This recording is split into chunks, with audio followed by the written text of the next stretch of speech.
Добрий день, jsem Олександр Фесік. Jsem lékař a profesionální homeopat. Dneska budeme pokračovat dál v tom, jak popíšeme, co dělá a proč dělá homeopat, když přijde za ním pacient. Jeden z důležitých bodů je takzvaná cílená anamnéza. Účelem cílené anamnézy, jako každého dalšího kroku profesionálního homeopata, je zjištění, jaká je před námi osoba, jaké individuální zvláštnosti má a jak to zjištění těch individuálních zvláštností můžeme použít v prospěch našemu pacientovi, v prospěch jeho zdraví.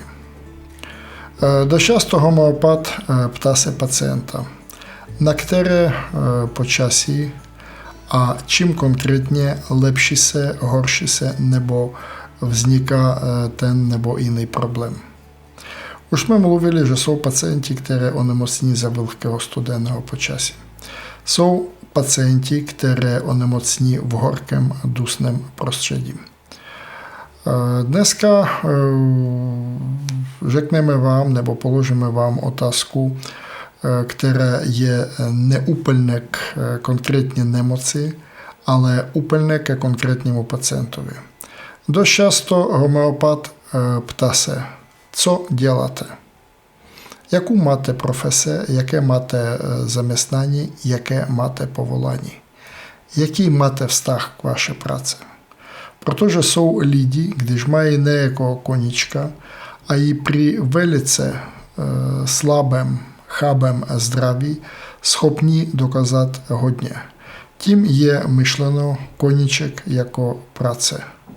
Když vy děláte to, co vás baví, když děláte to, co vám nese celoživotní radost, když děláte to, co nese vám sociální jako pohodu a pocit uznání ze strany jiných lidí, dost často možno, že onemocníte z toho, co děláte, je malá. Ale jsou lidi, kteří dělají práci, která jim nesedí. Jsou lidi, kteří dělají práci, která u nich vyvolává odpor. Jsou lidi, kteří dělají práci, která vyvolává u nich pocit nepohodlí. Jsou lidi, u kterých nepohodlná práce vyvolává stres a tím vyvolává zhoršení zdraví. Jeden z nejvýraznějších léků je argentum nitricum. Když vy musíte, když jste povinni, když vás něco nutí, dost často může to vyvolat těžké poškození zdraví, zavratě, astma, vznik a zhoršení těžkého onemocnění s poškozením štítné žlázy. Často slyšíte od pacienta, mám alergii na práci. Je to vždy špatně, je to takové lidové pozorování toho, že dotyčný je v jistém konfliktu sám se sebou a s tou prací, kterou zvolil z nějakého důvodu. My máme několik dobrých léků. Ku příkladu velkým lékem, který pomáhá pacientům, kteří mají stres, nepohodu v práci, je Lycopodium.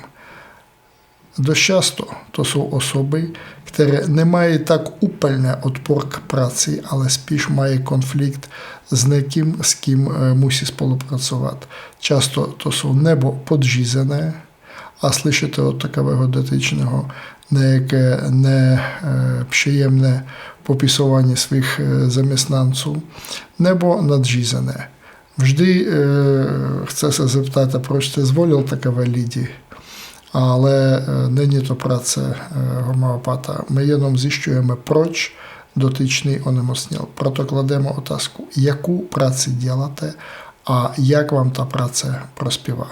Další bod nebo další otázka, kterou položí pacientovi profesionální homeopat, je jeho vztah k koníčkům. Co vás baví?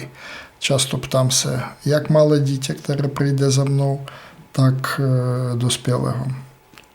Občas dotyčný odpovídá nějaké banálnosti, které jsou charakteristické pro všechny, dost často prozradí svoji individualitu. Ku příkladu, my dobře víme, že osoba argentum nitricum nikdy nepoleze do výšek. Takže pro něho kterákoliv zátěž výškami je proti jeho podstaty, takže dotyčný říká ano, ale nemám rád horní turistiku, protože tam musím lézt nahoru. Nebo ano, ale rád chodím na procházky městem, ale nesmím dostat se k nějakému výtahu nebo ještě něčemu podobnému.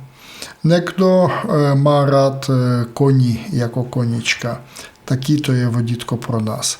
Někdo hraje počítačové hry. Mám nějaké pacienty, kterým už je 45 let a posledních 30 nebo 25 let jich baví počítač. Všechno je to vodítkem pro homeopata. Ku příkladu, když někdo přijde a řekne dobrý den, pane doktore, baví mě chodit na ryby. My zjistíme, že dotyčný nejspíš nebude někým z takzvaných vlhko a studených léků, jako dulcamara, tuja, natrium sulfuricum nebo calcarea carbonica. Často dobrým vodítkem pro volbu homeopatického léku může být vztah s rodinou. Někdo s rodinou kamarádí, rád pomáhá, rád spolupracuje, rád spolu tráví volný čas. Někdo naopak v rodině vidí nějaké překážky, nějaké zadrhele, nějaký důvod pro onemocnění. Ku příkladu, my máme velký, velice účinný, velice častý homeopatický lék natrium muriaticum. Osoby, které ten lék potřebují, dost často mívají nějaké vztahové rodinné problémy. Nějaká dotyčná nebo dotyčný onemocní nebo vzpomíná, že důvodem pro onemocnění byla nějaká nespravedlivost v rodině. Ku příkladu, brácha na Vánoce nebo na narozeniny dostal nějaký lepší dle názoru této osoby dárek. Když zeptáte se, a kdy to bylo, on říká, no ale 45 let zpátky.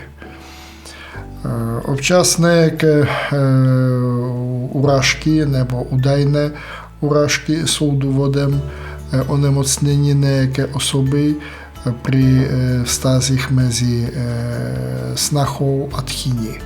Když zeptáte se snachu, proč nemá ráda tchýní, tak zjistíte, že ta tchýně něco řekla té paní před 50 lety, když byla svatba. A dost často znovu to jsou osoby natrium muriaticum.